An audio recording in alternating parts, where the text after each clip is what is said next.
Hello friends, मैं आपके साथ आपका दोस्त माहिर। दोस्तों, आपका मेरे इस यूट्यूब चैनल पे बहुत बहुत स्वागत। दोस्तों, हम बात करें सब्जेक्ट वर्ब एग्रीमेंट की, जो आपके एग्ज़ाम से देखा जाए तो बहुत ज़्यादा इंपॉर्टेंट टॉपिक है। दोस्तों इस सेशन में मैं आपको मेरे जो हैंड रिटन नोट्स है उस नोट्स को एक्सप्लेन कर रहा हूँ दोस्तों। और इसका ये एपिसोड आपका सेकंड है दोस्तों आपने अभी तक इस चैनल को सब्सक्राइब नहीं किया दोस्तों, तो पहले आप सब्सक्राइब कीजिए दोस्तों। मेरी आपसे गुजारिश दोस्तों, आप इससे पहले वाला जो मैंने सेशन दिया है दोस्तों, आप उससे भी देखिए दोस्तों अगर आप किसी भी एग्ज़ाम की तैयारी करें, चाहे वो एयरफोर्स हो, चाहे पटवार हो, चाहे एलडीसी हो, चाहे आरएएस हो, किसी भी एग्ज़ाम का हो, चाहे वो सब्जेक्टिव हो चाहे ऑब्जेक्टिव हो, सबके लिए यूज़फुल सेशन है दोस्तों मेरी आपके लिए एक ही थीम रही है कि रटो मत, सीखें और समझें। पूरा कॉन्सेप्ट क्या है ये जानना बहुत ज़रूरी है दोस्तों। आइए दोस्तों, आपको इस सेकंड सेशन में लेके चलता हूं दोस्तों। देखिए दोस्तों, क्या है सेकंड सेशन में वो देख लेते हैं। सबसे पहली बात तो इससे पहले वाले सेशन में मैंने आपको बताया था दोस्तों कि जो आपका मैनी है वो मैनी वर्ड आपका प्लूरल वर्ड है। मैनी खुद प्लूरल है दोस्तों। और इस मैनी से आगे अगर अ गुड आए या अ ग्रेट आए, उससे उस मैनी पर कोई इफेक्ट नहीं पड़ता है। आपको सिर्फ और सिर्फ याद रखना मैनी प्लूरल है, इसलिए मैनी के जस्ट बाद में जो नाउन या प्रोनाउन आएगा वो प्लूरल आएगा, तो वर्ब भी प्लूरल आएगी। अब यहाँ पे क्या किया इसने, ऑफ डाल करके, फिर ये ऑफ के बाद 100% या तो अनकाउंटेबल नाउन आएगा और या फिर आपका प्लूरल काउंटेबल नाउन आएगा, तो उनकी प्लूरल सब्जेक्ट आएगा। आपको इसके अकॉर्डिंग वर्ब नहीं भरना है। आपको दोस्तों इस ऑफ से पहले यानी कि प्रेपोजिशन से पहले जो नाउन है या जो आपका सब्जेक्ट है उसके अकॉर्डिंग वर्ब आपके आएगी दोस्तों। यहाँ ऑफ से पहले आपने मैनी, ग्रेट मैनी और गुड मॉर्निंग देखा आपने। अब इसके हिसाब से वर्ब ना आकर के आपके वर्ब आएगी अकॉर्डिंग टू फर्स्ट नाउन। ये अगर मैनी प्लूरल है तो यहाँ वर्ब कैसी आई, प्लूरल आई दोस्तों। तो दोस्तों उम्मीद करता हूँ आपको इस चीज़ समझ में आ रही है दोस्तों। इसका एग्जाम्पल से हमारा डाउट क्लियर होगा।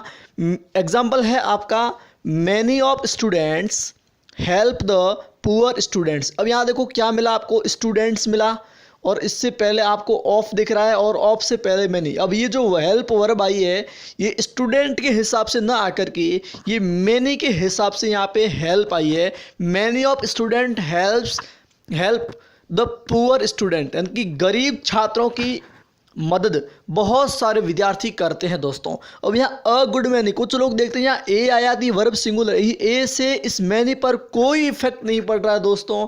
अब यहाँ अस का मतलब था वी, हम में से सब यानी कि अधिकतर हैव गॉन टू शिमला, कहाँ गए हैं, शिमला गए हैं। तो दोस्तों यहाँ पे हैज ना आकर के क्या आया, हैव। और ये भी वर्ब आई है ऑफ से पहले। जब आपके दो नाउन या दो प्रोनाउन ऑफ प्रेपोजिशन से कनेक्ट होते हैं तो वर्ब हमेशा फर्स्ट नाउन के अकॉर्डिंग आपके आती है दोस्तों।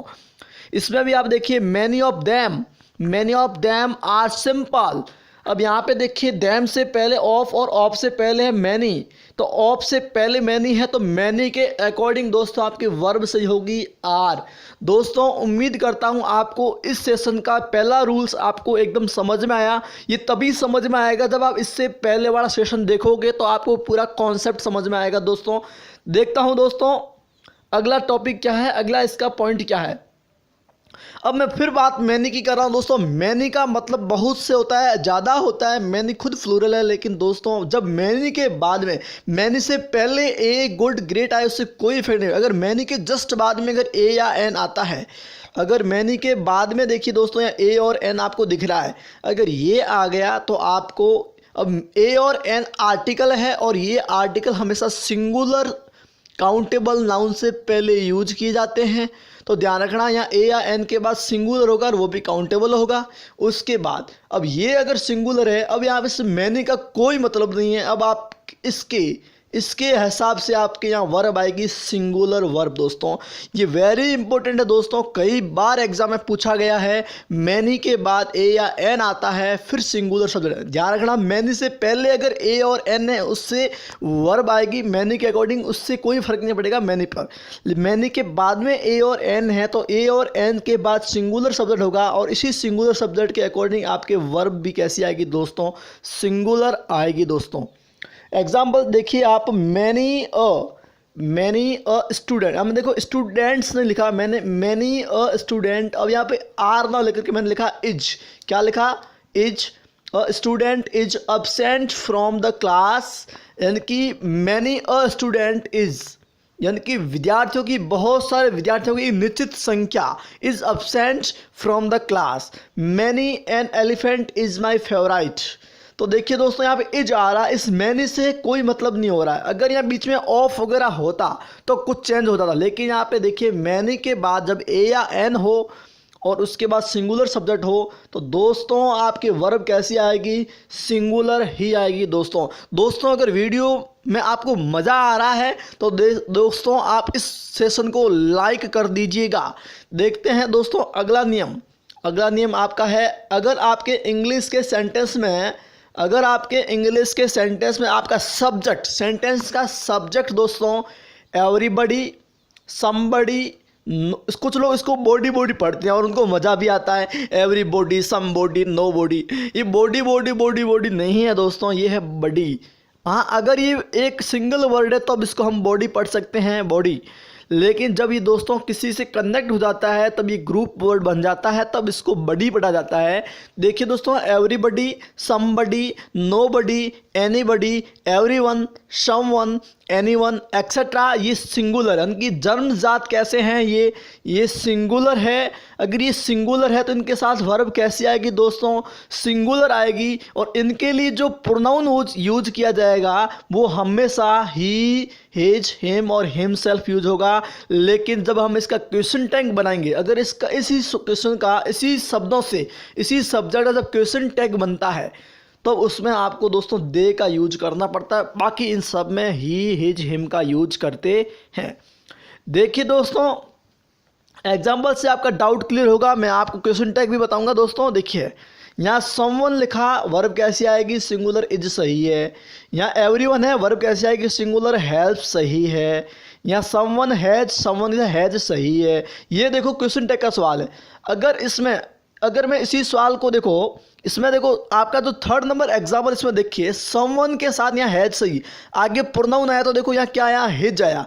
जब someone, everyone, anyone, anybody, nobody होता है तब इनके साथ प्रोनाउन यूज करते हैं ही, हिज, हिम और हिमसेल्फ, यानी कि ही की फैमिली। लेकिन जब अगर इन्हीं सब्जेक्ट से अगर क्वेश्चन टैग बनाते हैं तब हम दे, देयर, देम का यूज करते हैं दोस्तों। देखिए यहाँ पे इसमें देखिए मैंने क्वेश्चन टैग बनाया है चौथे में, तो यहाँ एवरीवन आया तब यहाँ ही, हिज, हिम की फैमिली को यूज ना करके दोस्तों मैंने यूज किया है इसमें दे। तो कांट दे लिखा मैंने, न कि कांट ही लिखा दोस्तों। तो दोस्तों मुझे आशा है आपको क्वेश्चन टैग की पूरी जानकारी होगी, नहीं होगी तो मैं आपको इसका वीडियो एक अलग से अपलोड कर दूंगा दोस्तों। देखिए दोस्तों अगला सेशन हम चलते हैं। अगला सेशन सबसे इम्पोर्टेंट है दोस्तों। ये आपको कई बार कंफ्यूज करता है, और कंफ्यूज इसलिए होते हैं कि हम पूरे कॉन्सेप्ट को समझते नहीं हैं, कहीं का हम कोताही बरतते हैं, जिसकी वजह से आते हुए भी हमारा क्वेश्चन रॉन्ग हो जाता है। देखिए दोस्तों, द प्लस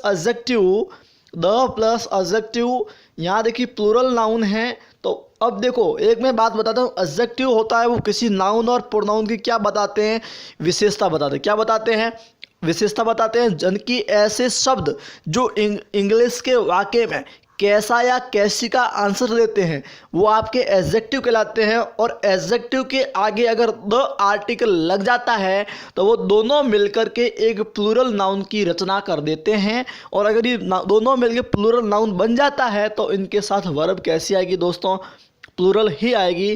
जैसे द पुअर, अब इसमें देखो द पुअर आर ऑनेस्ट, गरीब ईमानदार होते हैं कि गरीब ईमानदार होता है। तो यहाँ पे गरीब ईमानदार होते हैं, द पुअर से मतलब प्लूरल बन गया, इसलिए यहाँ पे आज आ रहा। कुछ लोग इसमें क्या लिख देते हैं, इज। तो गरीब ईमानदार होता है नहीं, इसका अर्थ है गरीब ईमानदार होते हैं। द रिच यानी कि अमीर एब्सॉर्ब द पुअर, अमीर गरीबों का शोषण करते हैं या करता है या करते हैं। यानी कि सब्जेक्ट जब द प्लस एडजेक्टिव जुड़ जाता है आपका नाउन प्लूरल बन जाता है, तो वर्ब भी उनके साथ दोस्तों प्लूरल ही आती है दोस्तों। अगला एग्जाम्पल है दोस्तों, द ऑनेस्ट आर गुड, जिनके ईमानदार अच्छे होते हैं। यहाँ भी ऑनेस्ट एक आपका एडजेक्टिव है, इससे पहले द कंजंक्शन लगा है तो ये भी प्लूरल बन चुका है दोस्तों। अभी तक आपने इस चैनल को सब्सक्राइब नहीं किया तो पहले सब्सक्राइब कीजिए दोस्तों। इसके बाद चलते हैं अगले रूल्स पे दोस्तों। उम्मीद करता हूँ इससे पहले वाले सारे रूल्स आपको एकदम समझ में आए। अगला रूल्स क्या है देख लेते हैं। अगला रूल्स बिल्कुल सिंपल है, वो ये है द, अगर इंग्लिश के सेंटेंस में आपको द मेजोरिटी, और मेजोरिटी का मतलब होता है बहुमत, और माइनॉरिटी का मतलब होता है किसी भी चीज़ का अल्पमत। माइनॉरिटी होती है अल्पमत में और मेजोरिटी होता है बहुमत। तो बहुमत का मतलब अधिक। अगर इनसे पहले मैंने कहा था मैनी का मतलब भी अधिक होता है, मैनी से पहले अगर ए और एन आता है उससे कोई फर्क नहीं पड़ता, अगर इनके बाद में आएगा तो फर्क पड़ेगा। यहाँ पर देखो मेजोरिटी का मतलब बहुमत, और बहुमत से पहले ए एन द का कोई प्रयोग अगर किया हुआ है तो उसका इसके ऊपर कोई भी इफेक्ट नहीं पड़ेगा दोस्तों, ये समझ लेना। अब इफेक्ट नहीं पड़ेगा तो ये इनका मतलब बहुमत होता है, इसका मतलब बहुत सारे, तो इनके बाद जो नाउन आएगा वो भी प्लूरल आएगा और काउंटेबल आएगा। अब क्योंकि मेजोरिटी बहुमत किसका हो सकता है, बहुमत होता है जिनको हम गिन सकते हैं दोस्तों, तो इनके बाद जो नाउन आएगा वो आपका प्लूरल काउंटेबल नाउन आएगा। तो अब इनके बाद जो वर्ब आएगी दोस्तों, वो वर्ब कैसी आएगी, प्लूरल आएगी, क्योंकि मेजोरिटी भी प्लूरल है, इसके बाद जो नाउन आएगा वो भी प्लूरल है, तो वर्ब भी आपकी प्लूरल आएगी। अगर आप प्रोनाउन इसके साथ यूज करना चाहें तो भी आपका वो प्रोनाउन प्लूरल आएगा दोस्तों इसका एग्जाम्पल से हमारा डाउट क्लियर होगा, वैसे हमारा डाउट क्लियर नहीं होगा दोस्तों।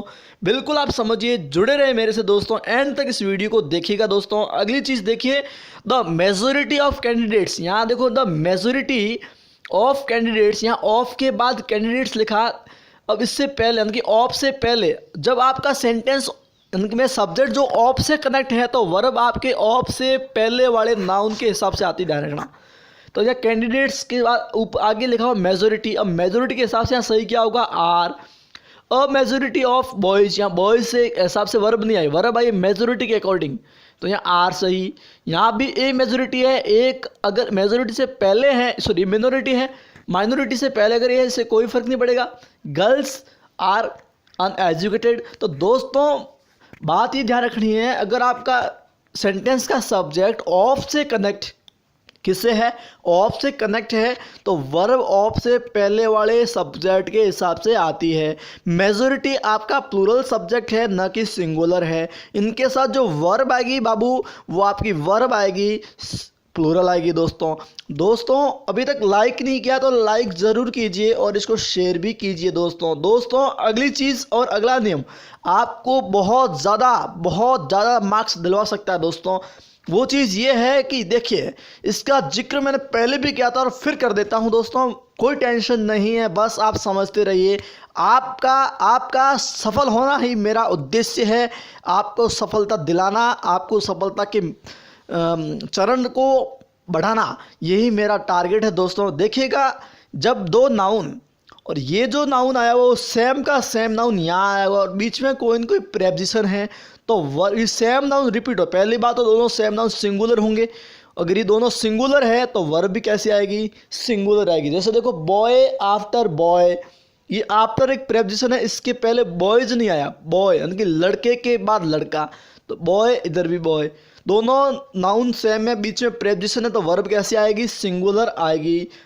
बॉय आफ्टर बॉय, लड़के के बाद लड़का आया है, has come. Girl after girl, यानी कि जब नाउन से पहले, जब आपका प्रेपोजिशन से पहले जो नाउन आया हुआ नाउन सिंगुलर होना चाहिए और वापस वही रिपीट होना चाहिए, यानी कि एक नाउन दो बार और बीच में प्रेपोजिशन हो, तो दोस्तों जो वर्ब आएगी आपकी, वर्ब कैसी आएगी गाइज, सिंगुलर आएगी प्रभु। कैसे आएगी प्रभु, सिंगुलर आएगी। इसके बाद आगे बढ़ते हैं, अगला चीज़ क्या है, अगला चीज़ बड़ा इंपॉर्टेंट है, नथिंग बट और एवरीथिंग बट।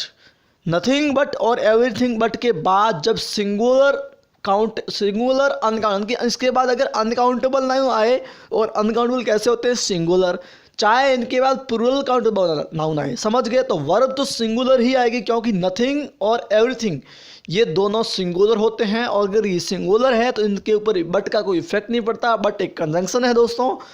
नथिंग और एवरीथिंग के हिसाब से यहाँ वर्ब क्या आएगी, सिंगुलर वर्ब। ध्यान रखना, नथिंग बट और एवरीथिंग बट के बाद या तो अनकाउंटेबल नाउन आएगा, और अगर अनकाउंटेबल नहीं आया तो प्लूरल नाउन आएगा, चाहे स्टूडेंट्स हो, बुक्स हो, नोटबुक्स हो, कुछ भी हो सकता है। वर्ब तो सिंगुलर ही आएगी दोस्तों। नथिंग बट बॉयज, यहाँ देखो प्लूरल आया, नथिंग बट बॉयज। अब यहाँ पे इज स्लीपिंग आया, न कि आर स्लीपिंग आया। कुछ लोग क्या करते हैं, यहाँ इज खाली जगह यहाँ होती है, इसके पास में देख करके बॉयज है आर भर देते हैं, बस पढ़ते ही नहीं है। Nothing but coffee is called, या कॉफ़ी अनकाउंटेबल है, या इज़ आया। मेरी बात को आप समझ गए होंगे। ध्यान क्या रखना है कि नथिंग बट और एवरीथिंग बट, नथिंग बट और एवरीथिंग बट के बाद सिंगुलर काउंटेबल अनकाउंटेबल नाउन भी आ सकता है और प्लूरल काउंटेबल नाउन भी आ सकता है, लेकिन वर्ब तो सिंगुलर ही आएगी दोस्तों उम्मीद करता हूँ आपको सेशन बहुत अच्छा लगा, आपको सब कुछ चीज़ समझ में आई दोस्तों। देखिए दोस्तों, अगली चीज़ पे जाते हैं। अगली चीज़ है क्या, वो देख लेते हैं दोस्तों।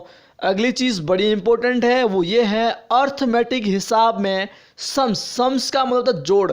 जब आपके सेंटेंस में अर्थमेटिक कुछ चीज़ें लिखी हो और उसमें जोड़ की बात हो तो वर्ब आती है सिंगुलर। ये बहुत बड़ा एक मुद्दा रहा है कि 2 और 2 4 होते हैं, इसकी इंग्लिश क्या सी होगी, 2 and 2 मेक 4 से होगा एंड 2 and 2 मेक्स 4 से होगा। तो ऐसा सवाल एग्जाम में नहीं आता है क्योंकि ये बहुत सारा विवादित क्वेश्चन रहा है दोस्तों। ध्यान रखना, यहाँ पे सही होगा आपका मैक्स, क्योंकि जब अर्थमेटिक हिसाब में सम्स किया हुआ हो तब आपकी वर्ब कैसी आती है, सिंगुलर आती है दोस्तों।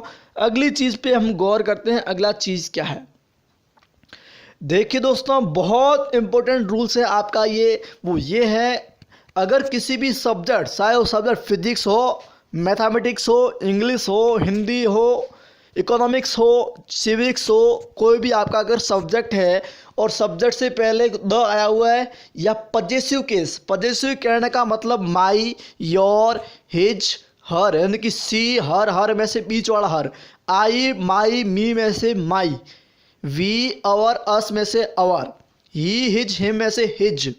तो दोस्तों समझ गए पजेसिव केस कि अगर किसी भी सब्जेक्ट नेम से पहले आपका द प्लस पजेसिव केस है दोस्तों, तो दोस्तों बता देता हूँ आपकी वर्ब आएगी वो प्लूरल आएगी, ध्यान रखना।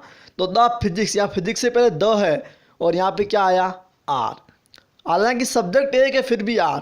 His mathematics are poor, my economics are good. इस बात को आप दोस्तों भली बात ही समझ गए होंगे। एक बार फिर देखिए, अगर किसी भी सब्जेक्ट से पहले, अगर किसी भी सब्जेक्ट नेम से पहले द या पजेसिव केस है तो वर्ब कैसी आएगी दोस्तों, प्लूरल ही आएगी दोस्तों। अगली चीज़ पे गौर करते हैं। अगली चीज़ क्या है, मीन्स का मतलब होता है मेथड, और मीन्स का मतलब होता है मेथड या प्रोसेस, यानी कि तरीका, साधन या उपाय। तो दोस्तों समझ लेना बात को। मीन्स का मतलब है साधन, मेथड, प्रोसेस, और एक मीन्स का मतलब है आय का स्रोत या साधन। तो जब मीन्स का मतलब कोई विधि है, कोई प्रोसेस है, कोई तरीका है, कोई उपाय है, तो उसका अगर प्लूरल सब्जेक्ट है तो प्लूरल वर्ब, सिंगुलर सब्जेक्ट है तो सिंगुलर वर्ब आएगी। लेकिन अगर मीन्स का मतलब आय का स्रोत है, धन या संपत्ति है, तो प्लूरल सब्जेक्ट ही आएगा इस मीन्स के साथ, और वो मीन्स को प्लूरल सब्जेक्ट माना है तो वर्ब प्लूरल ही आएगी दोस्तों। आगे चलते हैं, इसका एग्जाम्पल से डाउट क्लियर करते हैं।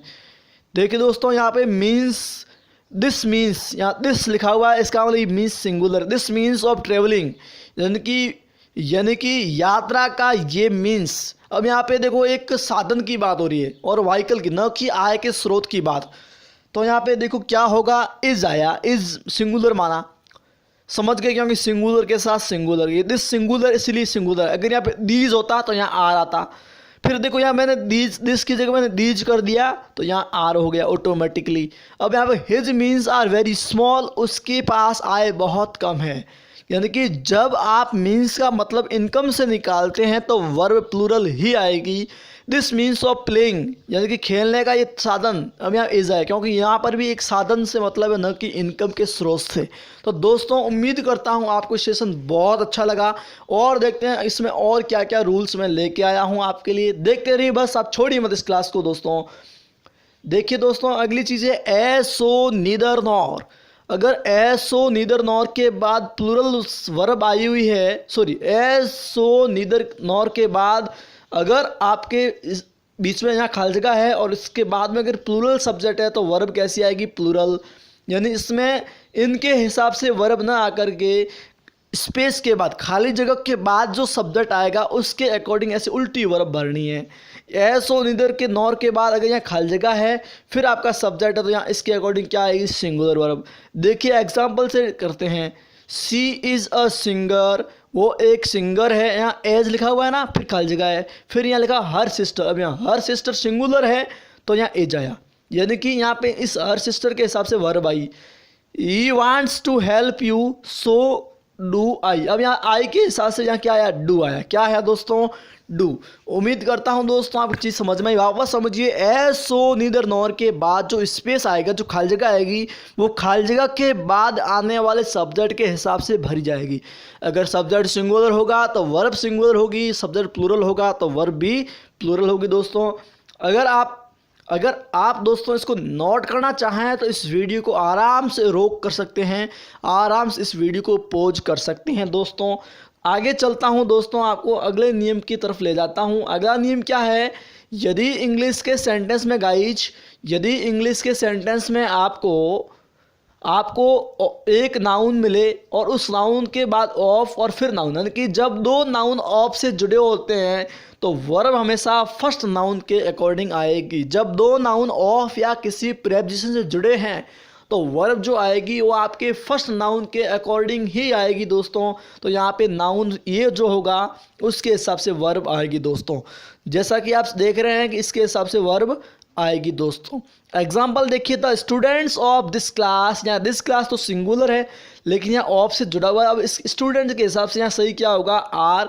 और यहाँ कैंडिडेट्स ऑफ दिस एग्जाम से पहले जो कैंडिडेट है, अब एक की बात हो रही है, एक कैंडिडेट की बात हो रही है, इसका लिए इज सही होगा दोस्तों। उम्मीद करता हूँ आपको सेशन बहुत अच्छा लगा, आपको सब कुछ समझ में आया दोस्तों।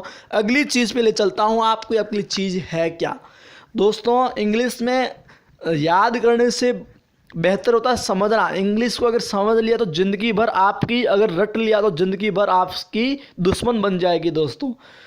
अगर प्लूरल मीन्स यानी कि राष्ट्र या जाति हो, जब पीपल का मतलब राष्ट्र या जाति है, किसी देश या जाति की बात हो रही है, तो उस पीपल के पीछे हम एस लगा सकते हैं और एस लगाकर उसको प्लूरल बना सकते हैं। यहाँ देखिए, मैनी डिफरेंट पीपल्स, इसका मतलब पीपल्स का मतलब बहुत सारे देश, यानी कि बहुत सारे देश लिव इन बिहार, यानी कि अलग अलग देशों के लोग। तो जब एक ही देश के लोगों की बात हो रही है तब तो आएगा आपका पीपल खुद प्लूरल है। लेकिन जब बहुत सारे लोगों को मिला करके एक बात करें तो उस पीपल का प्लूरल पीपल्स हो जाता है। तो many different peoples live in Bihar, यानी कि बहुत सारे देशों के लोग बिहार में निवास करते हैं दोस्तों। तो ध्यान इसमें ये रखना है कि पीपल खुद प्लूरल है, लेकिन जब अलग अलग जाति, अलग अलग राष्ट्र के लोगों की बात हो तो पीपल का प्लूरल पीपल्स हो जाता है दोस्तों। अगली चीज़ देखिएगा, अगली चीज़ ये है दोस्तों, आपको बता देता हूँ कि इससे जो अगला सेशन लाऊंगा मैं, थर्ड सेशन, वो आपके लिए बहुत ज़्यादा यूज़फुल होगा दोस्तों। ये कम से कम 45 रूल्स हैं, इसको समझना बहुत ज़रूरी है दोस्तों। जब आप चीज़ को पढ़ते हैं तो साथ साथ में उसको नोट करते रहें। एक बार फिर दोहराऊंगा दोस्तों बात को, कि जब आप चीज़ को पढ़ते हैं तो उसको बार बार लिखते रहें और बार बार उसको पढ़ें दोस्तों। चीज़ को रटने की कोशिश मत करिए दोस्तों। चीज़ को समझिए दोस्तों, आपके लिए बहुत ज़्यादा यूज़फुल होगी दोस्तों। जो हमारा डेस्टिनेशन है, जो हमारी मंजिल है, वो दोस्तों हमें ज़रूर मिलेगी अगर हमारा जो प्रयास है, हमारे जितने भी एफर्ट्स है, उस एफर्ट्स में अगर सब कुछ जायज़ है, सब कुछ उसमें अगर ईमानदारी से जुड़ा हुआ कोई टास्क हो रहा है, तो बिल्कुल डेस्टिनेशन हमारे पैरों में आके गिरेगा, हमको ज़रूर मिलेगा दोस्तों। जान है तो जहान है दोस्तों। Thank you so much. बस मेरे से आप जुड़े रहिए। आपका बहुत बहुत शुक्रिया। नमस्कार।